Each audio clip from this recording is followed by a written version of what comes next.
성경 말씀 창세기 6장 1절에서 8절까지 말씀입니다. 구약 성경 창세기 6장 1절에서 8절까지 한 절씩 교독하겠습니다.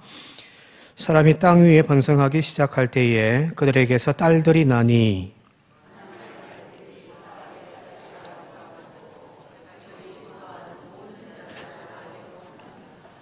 여호와께서 이르시되 나의 영이 영원히 사람과 함께 하지 아니하리니 이는 그들이 육신이 됨이라.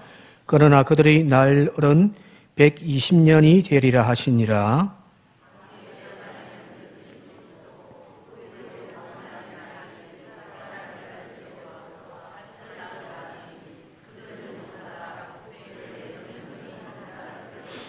여호와께서 사람의 죄악이 세상에 가득함과 그의 마음으로 생각하는 모든 계획이 항상 악할 뿐임을 보시고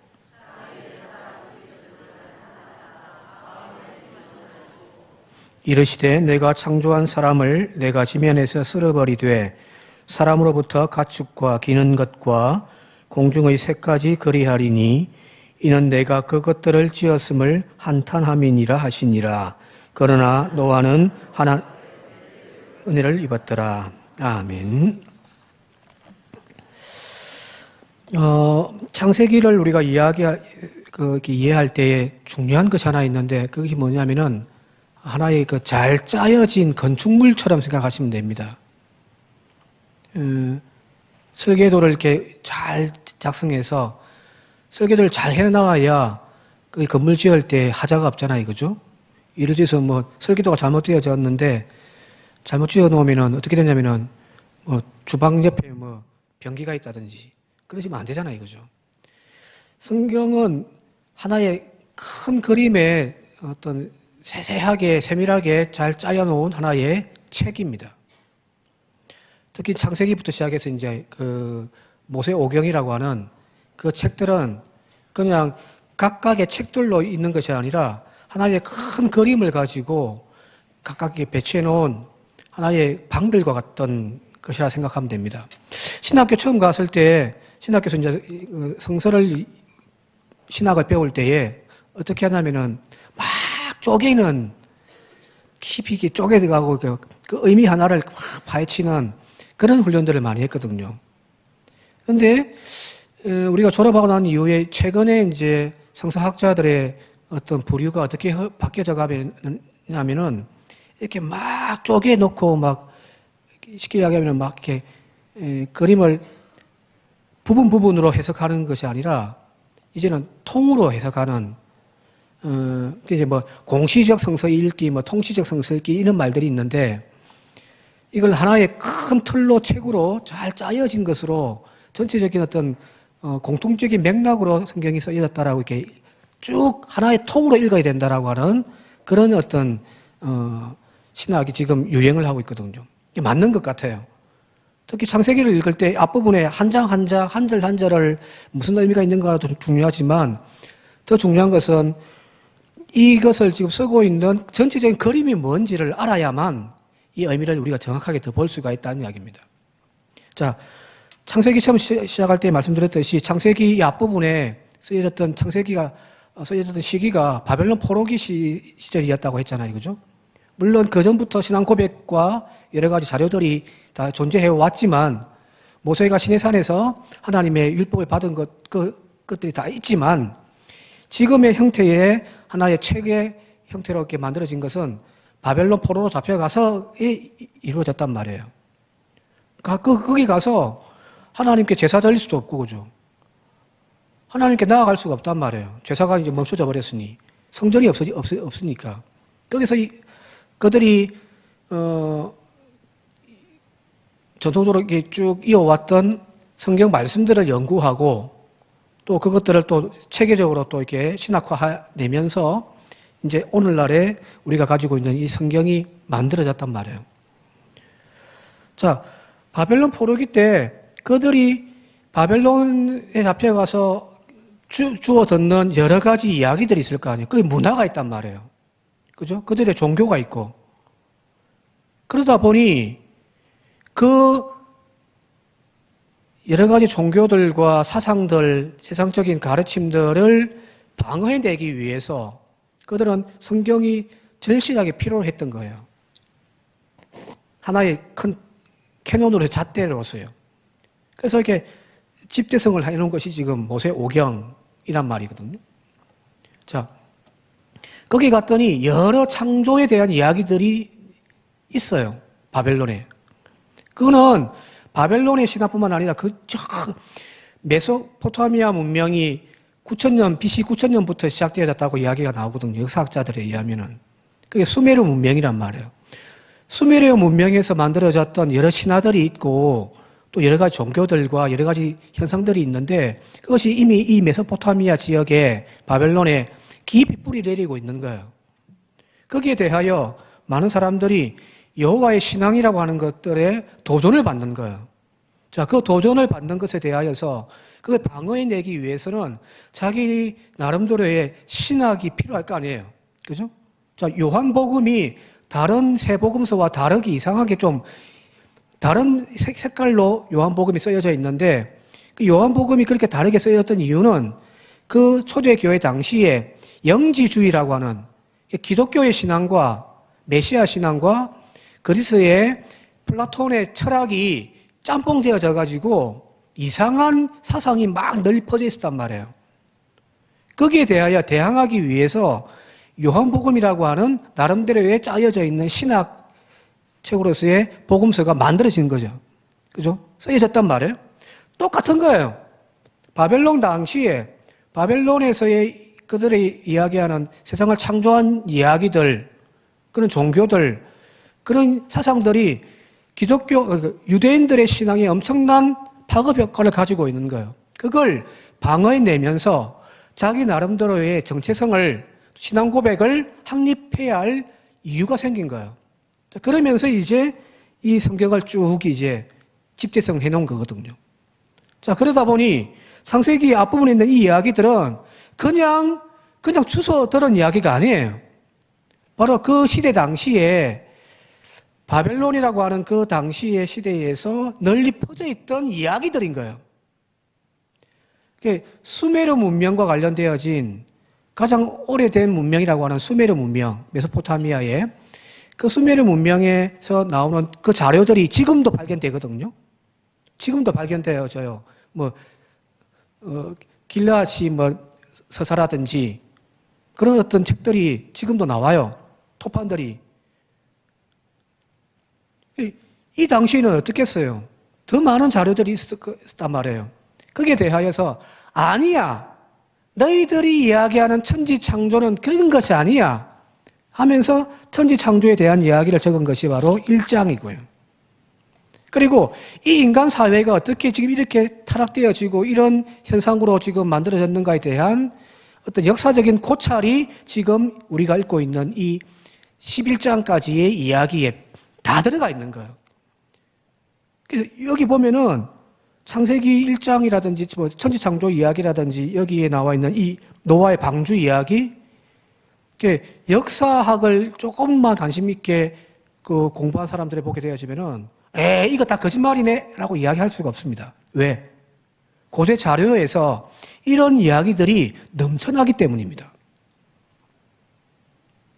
자, 오늘 읽은 이 6장은 첫 번째 인간을 창조하신 아담이 타락을 했단 말이에요. 범죄했죠. 그죠? 그리고 그의 후손이었던 가인과 가인의 후손들이 그 죄가 더 심화되어져 간단 말이에요. 씨앗이 하나 심겨졌는데 아담을 통하여 그 아담의 후손들 가인 이후로 점점 인간에게서 죄악이 만연해 가는 거예요. 씨앗 하나 심겨놨는데 그것이 이제 나무가 되어져 버린 거예요. 6장에 나와 있는 이 이야기는 바로 그 죄악의 타락이 얼마나 광범위하게 넓게 퍼져 있는지에 대한 이야기를 지금 우리에게 가르쳐 주고 있습니다. 자, 근데 오늘 이 죄가 만연해 있는 세상을 설명하는데 앞부분에 보게 되어지면 조금 이해 안 되는 부분이 나와 있습니다. 이 부분은 근데 정말 중요한 이야기라서 이 의미가 뭔지를 알아야 앞으로 이제 펼쳐질 이스라엘에 대한 역사를 어떻게 볼 것인가, 성경을 어떻게 볼 것인가에 대한 하나의 키포인트가 여기 있습니다. 한번 1절과 2절 같이 한번 읽어볼까요? 1절, 2절.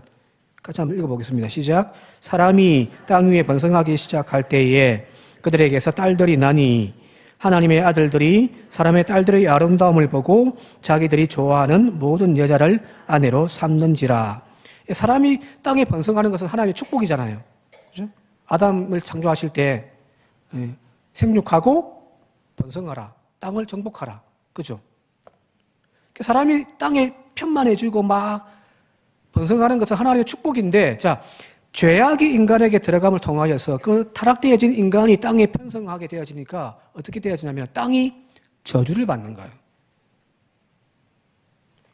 자, 선한 것이 와서 번성하게 되어지면 땅은 평화롭죠. 그죠?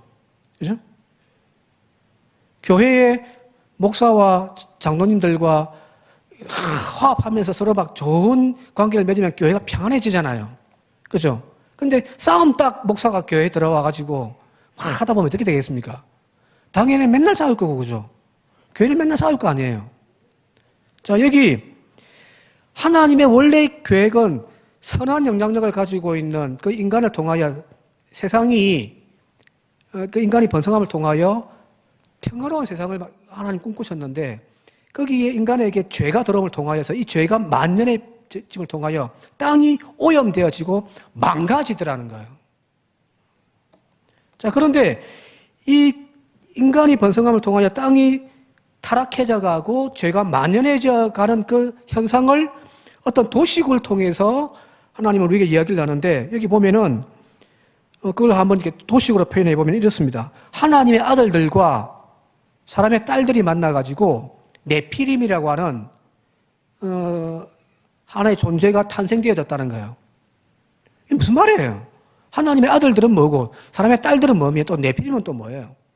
자, 지금 세상이 죄악으로 만연해져 있다. 그죠? 하나님이 너무너무 화가 나고 한탄스러워서 이 세상을 홍수로 다 쓸어버리겠다는 거잖아요. 이 죄악된 타락된 세상의 특징을 다시 한번 보여주실래요? 이런 도식으로 설명을 해놓은 거예요. 사람의 아들들, 하나님의 아들들, 사람의 딸들, 그리고 네피림. 자, 그런데 사람의 아들들이 누굴까요? 사람의 아들들이 누구예요? 여러분들이에요?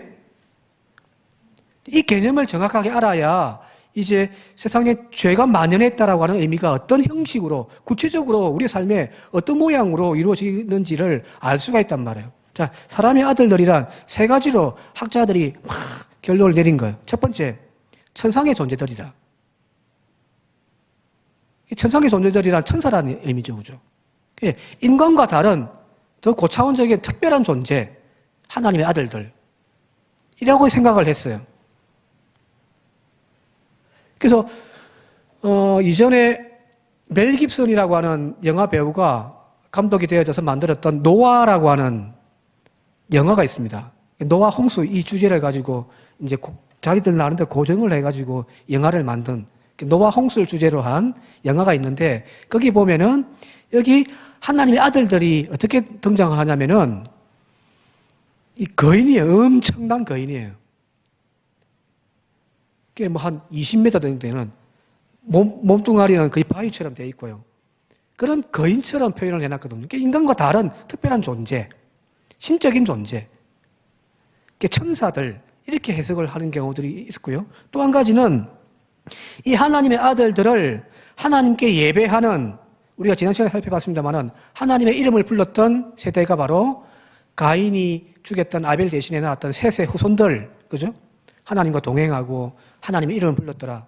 그죠? 그 셋의 후손들을 하나님의 아들들이라고 이야기를 하고 뒤에 나오는 사람의 딸들을 하나님이 섬기지 않는 가인의 후손, 이렇게 해석하는 것도 있습니다. 그런데 AD 2세기경부터 유대교의 랍비들에게서 이제 대두되어진 하나의 또 주장이 뭐냐면은 여기 나오는 하나님의 아들들이란 고대에 있어서, 이 고대 사회에 있어서 신적인 존재로 추앙받았던 왕들, 통치자들이라고 하는 해석이 나오기 시작했어요. 이 세계 중에서 지금은 이 세계 중에서 어떤 거를 많이 인정받냐면은 이 세 번째, 이 하나님의 아들들이라는 존재는 신적인 권능을 부여받은 존재로 당시에 추앙받았던 왕들이라는 거예요. 옛날 앞서 오전에 이야기했습니다만은 구석기 시대, 신석기 시대 때는 서로 평등 사회라고 되어 있습니다. 신석기 시대는요. 이번에 주의 시험 보면서 이제 역사를 쭉 하는 거 보니까 교과서에 어떻게 나와 있냐면은 신석기 시대의 특징 중에 하나가 뭐냐면은 부족 사회이고 또 평등 사회였다. 이게 나와 있단 말이에요.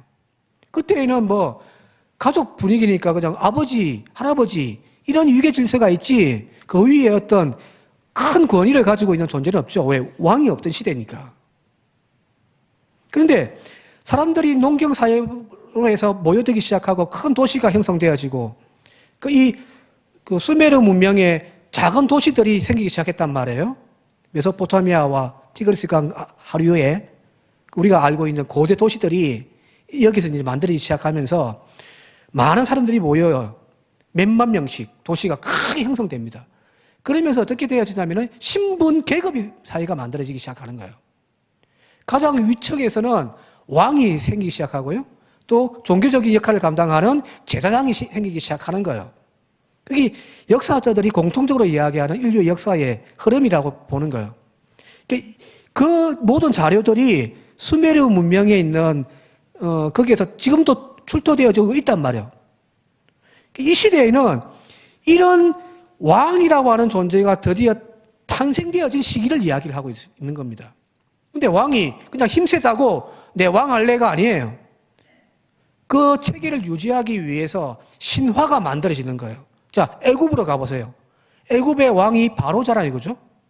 바로를 그냥 평범한 우리들 중에 가장 위대한 사람으로 생각하는 것이 아니라 바로는 태양신의 아들인 거예요. 이해되시죠? 왕이라는 존재는 어떤 특별한 존재인 거예요. 그래서 신적인 권위를 부여받은 신의 아들로서 이제 왕이라고 하는 계급이 만들어지기 시작한 거예요. 여기서 말하는 하나님의 아들, 우리가 여기 번역을 하나님이라고 이름을 붙여가지고 번역을 해놔가지고 조금 헷갈리는데 정확한 그 히브리 말로는 엘로힘이에요. 엘로힘은 복수형이거든요. 엘로아가 그 신이라고 한다면은 엘로힘은 복수형입니다. 신들이에요. 여러 신들의 아들들이 있단 말이에요. 근데 그 아들들이 인간인 거예요. 우리가 떠받치 섬기는 그 왕이라는 존재를 이 당시에서는 신의 아들로 개념을 하는 겁니다. 여기를 하나님의 아들들이라고 할 것이 아니라 신들의 아들들인 거예요. 왕인 거예요. 힘센 사람들. 어제까지는 작은 집단에서 시족사회에서 그냥 서로 평등하게 살았는데 어느 순간부터 이제 정복 정쟁이 이루어지기 시작하고 정복한 사람들은 더 높은 계층이 되어지고 더 많은 집단들이 생기면서 점점점 계급이 분화되어지기 시작하면서 왕이라고 하는 제도가 만들어진 거예요. 그게 하나님의 아들들인 겁니다. 자, 그리고 여기 사람의 딸들이라고 나오는데 그 히브리 원문을 직역을 하면 이런 뜻입니다. 사람들이 땅 위에 늘어나기 시작하더니 그들에게서 딸들이 태어났다. 이 말.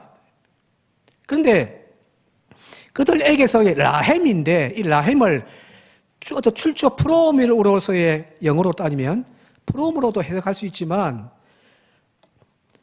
그 포라고 하는 위하여 이런 뜻도 있거든요. 그래서 그들에게서부터 딸들이 나왔다라고 이렇게 해석할 것이 아니라 그들을 위하여 딸들이 만들어진 거예요. 자, 그들은 누군가요? 앞서 얘기했잖아요. 지배계층이에요. 상류층에 어떤 그걸 유지하기 위하여 신적인 권위를 부여해가지고 신의 아들들이라고 칭하여지는 왕들이 등장하고 그 왕들을 섬기기 위하여 그들을 위하여 만들어진 하층 계급들이 형성되어진 거예요. 지금 이 이야기는 신의 아들들, 사람의 딸들, 아래송한 이야기들이지만 역사학자들이 볼 때는 이 이야기는 말 그대로 계급이 분화되어지는 과정을 이야기를 하고 있는 겁니다.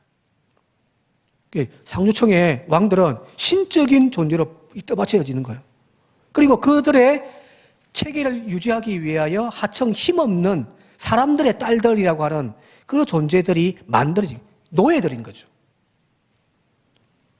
자, 그들에게서 그 신의 아들들이 사람들의 딸들을 보고서 그 미모의 아름다움에 반해서 그들을 아내로 취하였다는 거잖아요. 그죠? 자, 이 말이 좋은 표현 같아요? 나쁜 표현 같아요? 자, 힘 있는 사람들이, 권력을 가지고 있고 힘 있는 사람들이 사람들의 딸들을 취했다. 그들의 미모를 보고 당연한 건가요? 그러면 돈 없는 사람들, 못생긴 사람들은요, 여자를 못 구하죠. 그죠? 자, 이거는 폭력이에요. 힘 있는 사람들이 전쟁터 나가가지고 거기 있는 여자들 아무나 다 잡아와가지고 자기의 아내를 삼는다? 이거는 나쁜 의미죠. 그죠? 지금 그런 의미를 가지고 있는 겁니다. 단순하게 어떤 영적으로, 종교적으로 신들의 아들들이, 신성한 존재들이 사람과 섞여가지고 이제 이상한 존재들이 네피림이라고 하는 존재들이 나왔다. 그걸 이야기하려고 하는 것이 아니라 그 당시에 이 고대 문명 사회에서 지배되어지고 있는 체계를 지금 뒤틀어 버리는 거예요. 자, 왕이라고 하는 지배계층이 나오고 피지배층이라고 하는, 그래서 계급이 만들어지고 그 힘을 가지고 피지배층을 자기 마음대로 권력대로 막 수탈해가는 그 사회 자체를 성경은 지금 뭐라고 이야기하냐면은 죄악이 만연한 세대가 되어졌다는 겁니다. 고대 사회는 그런 사회였거든요. 자, 평화롭게 지내고 있던 작은 마을이 있었습니다. 그런데 저 옆 동네에서 큰 군대를 가지고 있는 나라가, 민족들이 쳐들어와가지고 쑥대밭을 만들어버리고 여기 있는 사람들 다 포로 잡아가서 노예를 삼아버려요. 이런 시대가 실제로 메소포타미아 그 문명에서 비일비재하게 일어났거든요. 수메르 문명에 관한 자료들 책을 읽다 보면은 그 앞부분의 모든 역사가 다 이런 이야기들입니다. 심지어 이미 몇천 년 전에, 한 4, 5천 년 전에 기록들이 왕들의 목록이 쫙 나와 있을 정도입니다.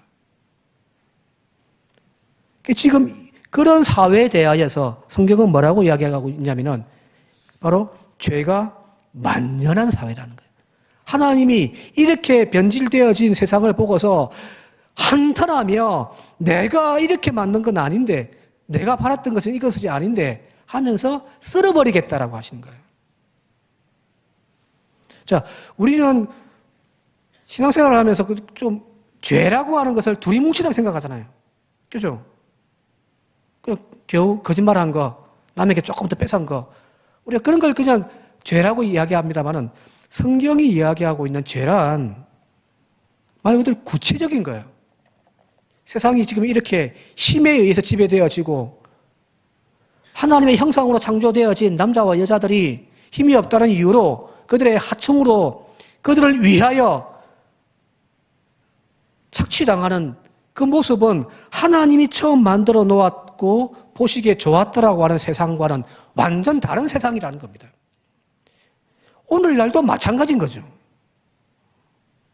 남의 것 조금 더 뺏어 먹었다고 내가 죄인이다, 죄책감 여기고, 그런 것은 우리가 죄책감 여기면서 일주일 동안 밖에 나가서 하나님 이름 전거하지 못했다고, 하나님 찬양하지 못했다고, 우리는 교회 와가지고 아이고 내가 일주일 동안 하나님 죄 짓고 살았습니다, 나는 죄인입니다, 그렇게 고백하면서 세상이 지금 약육강식의 시대가 되어져 버렸잖아요. 이미 힘 있는 자들이 힘 없는 자들을 짓밟는단 말이에요.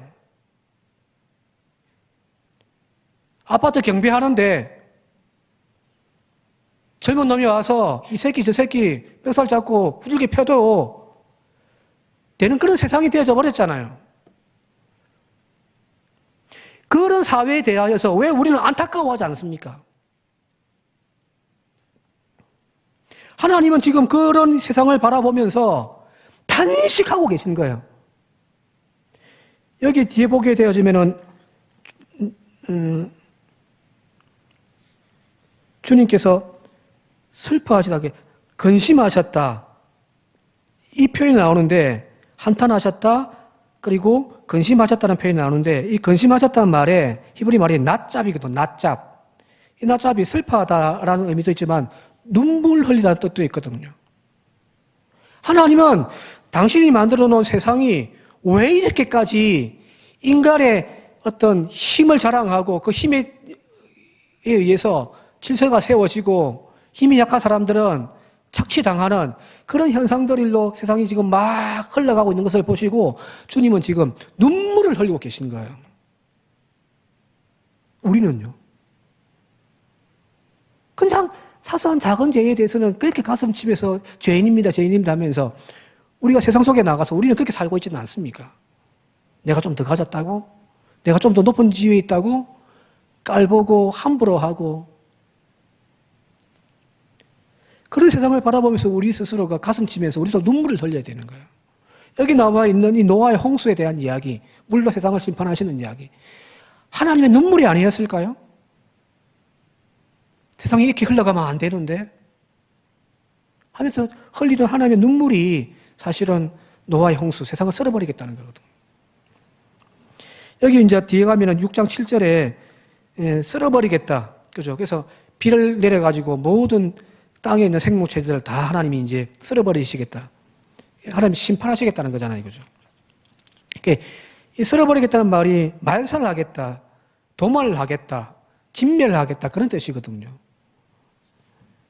자, 아담과 하와가 타락해가지고 그 타락이 인간 가운데 들어왔고 인간 세상에서만 그게 이제 한번 모르겠는데 그 인간 때문에 하나님이 창조해놓은 세상이 땅이 저주를 받아버린 거예요. 그러니까 하나님이 이 땅을 본래 목적으로 유지하기 위해서 뭐 하냐면은 다 썰어버리겠다는 거잖아요. 그죠? 자, 여기에서 중요한 이야기가 나옵니다.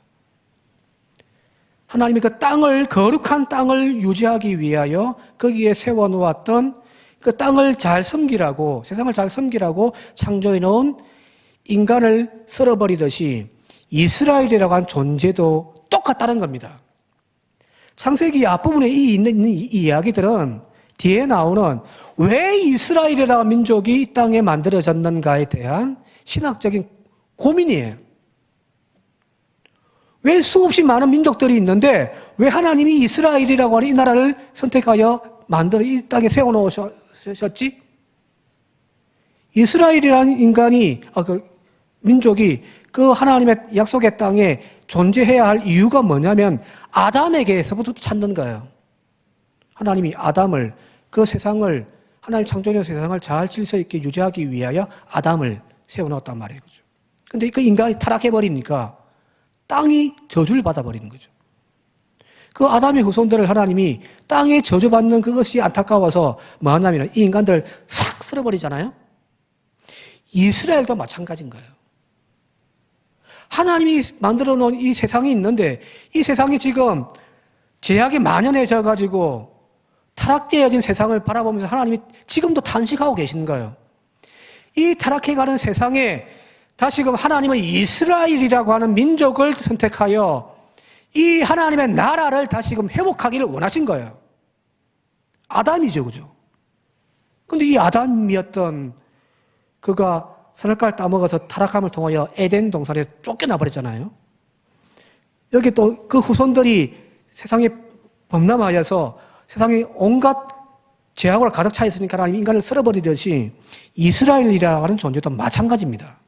그 땅에 하나님의 나라를 세워서 세상의 선한 영향력으로 세상을 좀 더 바꿔가기를 원하셨던 것이 이스라엘인데 이스라엘에게 하나님께서 명령하신 거예요. 그 땅에 있는 모든 이민족들은 다 진멸시켜버려라. 다 죽여버리라는 거예요. 노아 홍수에 나와 있던 이 썰어버리다라는 말과 같은 말이에요. 다 썰어버리고 거기에 노아라고 하는 인물을 놓았듯이 이스라엘이라고 하는 백성, 민족을 도움을 통하여서 새로운 세상을 만들어가기를 하나님이 꿈꾸셨어요. 다 쓸어버리라. 그들과 교제하지 말라. 그들의 영향받지 말라. 그런데 그 이스라엘이 어떻게 되어지냐면은 하나님의 말씀대로 안 하잖아요. 남겨놓는단 말이에요. 남겨놓는데 왜 남겨놓죠? 그 땅에 있던 원래 원주민들을 하나님 다 죽여버려, 짐승들까지 다 죽여버리라고 했는데 그들이 그 원주민들을 남겨놓는단 말이에요. 왜 남겨놓냐? 자기들 종 삼으려고. 성경에 나와 있단 말이에요. 여호수아에. 그들을 좀 남겨놔가지고 자기들 하수인이나 하는 그런 일들을 하기 위해서 남겨놓았단 말이에요. 세상에 하나님이 그렇게 싫어하시는 이 이야기를, 그 체제를 그대로 받아들인 거예요. 사사기 시대에 넘어가서 그들이 하나님께 우리도 왕 달라, 왕 달라 하잖아요.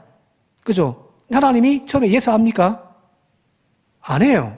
왜 안 해요? 왕이란 제도를 하나님이 거부하시면서 그 이유를 설명해 놓았는데 그 이유가 여기 있는 이야기 그대로잖아요. 그들이 너희들의 아들, 딸들을 하수연시켜가지고 너희들의 등을 후리칠 거야. 그게 실제로 왕 제도니까요. 나는 그거 안 할래. 싫어. 하지 마. 라고 해도 이스라엘 백성들이 끝까지 우리에게도 왕을 세워달라. 왕을 세워달라. 그대로 이스라엘 백성들이 어떻게 되어지냐면은 그 주변에 있던 타 민족들과 똑같이 동화되어져 가버리는. 자, 그렇게 타락되어진 이스라엘을 하나님이 어떻게 하십니까? 그 거룩한 땅에서 너희 때문에 이 땅이 저주를 받았다. 성경 본문을 막 수리 준비하면서 좀 찾다가 못 찾았는데 어디에 보면은 그런 이야기가 나와요. 내가 너희들을 썰어버림을 통하여서 이 땅이 쉼을 얻게 할 것이다. 라는 표현이 나오거든요. 이스라엘 백성들조차도 하나님이 세워놓은 그 이스라엘 백성들조차도 세상에 동화되어져 버려가지고 하나님이 썰어버려야 할 대상이 되어져 버렸다는 거예요. 여기 이스라엘 전체의 역사거든요. 그런 관점에서 창세기 6장을 지금 적고 있는 거예요. 자, 오늘 우리가 이걸 읽는다면은 교회란 어떤 공동체인가요? 하나님이 세상에 어두워져 가고 타락되어져 가는 세상에 하나님의 등불을 밝히라고 세워놓은 교회가 진리를 잃어버리고 그 본연의 사명을 잃어버리면 어떻게 되냐면은 하나님은 교회를 썰어버리십니다.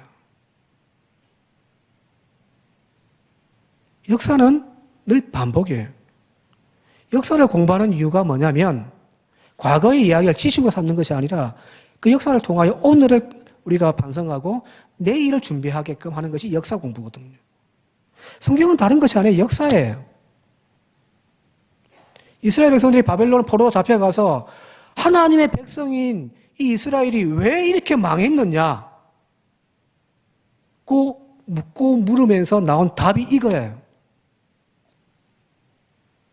봐라, 아담을 그 본연의 존재 하나님의 창조의 원리를 잃어버린 타락되어진 아담을 하나님이 에덴 동산에서 썰어버렸듯이 세상에 만연해 있는 인간을 하나님 바라보면서 그 인간을 노아의 홍수를 통하여 썰어버렸듯이 하나님이 이 백성 이스라엘을 이 거룩한 땅에서 썰어버리셨다. 오늘 저와 여러분도 마찬가지입니다. 우리의 신앙을 좀 크게 생각했으면 좋겠습니다. 자잘한 것에 그냥 쟤 지었니 안 지었니, 네가 잘했니 내가 잘했니가 문제가 아니라 사실은 성경은 큰 그림으로 우리에게 다가오는데 우리가 이 너무 큰 그림을 읽어내지 못하고 그냥 짜잔짜잔한 것들만 가지고 우리가 내가 죄인이다, 네가 의인이다 판단하고 있거든요. 아니에요. 교회가 존재하는 이유, 저와 여러분들이 지금 이 땅에 존재하는 이유가 여기서 나와 있잖아요. 땅을 회복하라는 겁니다. 세상을 다시금 회복하라는 겁니다. 세상이 만연해 있는 그 속에서 하나님이 다 쓸어버리고 한 사람, 노아 한 사람을 하나님이 세워서 그를 통하여 다시금 역사를 새롭게 시작해 가시잖아요.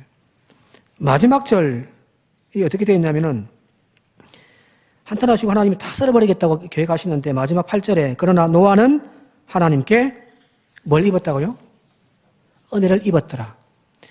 이 번역이 정확하게 딱 안 맞는데 이 번역을 깨끗하게 그냥 하면 어떻게 읽어야 되냐면은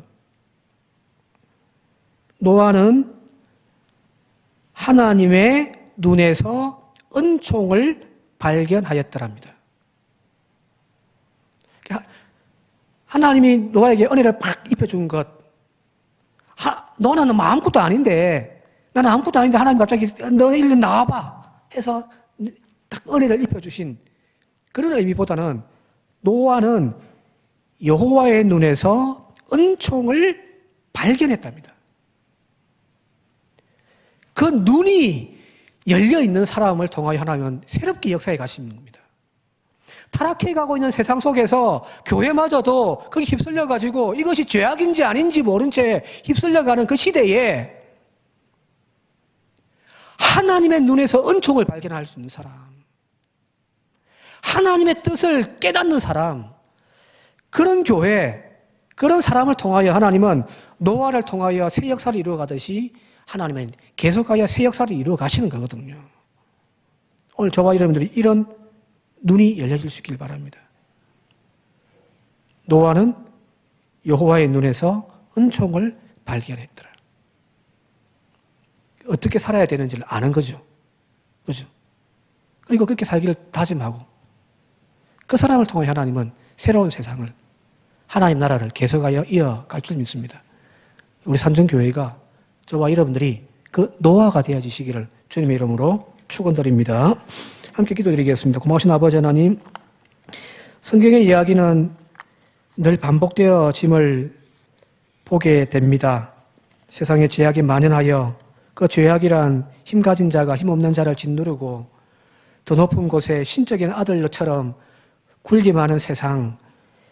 그런데 수천 년이 흘러와도 아직까지 이 세상은 거기에서 조금도 변함이 없음을 보게 되어집니다. 하나님이 보시고 탄식하시는 세상을 바라보면서 나도 저 세상에 나가서 더 높은 자리에 더 권력을 움켜쥐고자 몸부림치며 같이 경주하는 어리석은 저희들이 되어지지 않게 하시고 노아처럼 하나님의 눈에서 하나님의 뜻을 발견하며 세상을 다시금 구원케 하는 일들로 나아가는 성도들, 교회, 그리고 이 한국교회가 되게 하여 주옵소서. 예수님의 이름으로 기도드리옵나이다.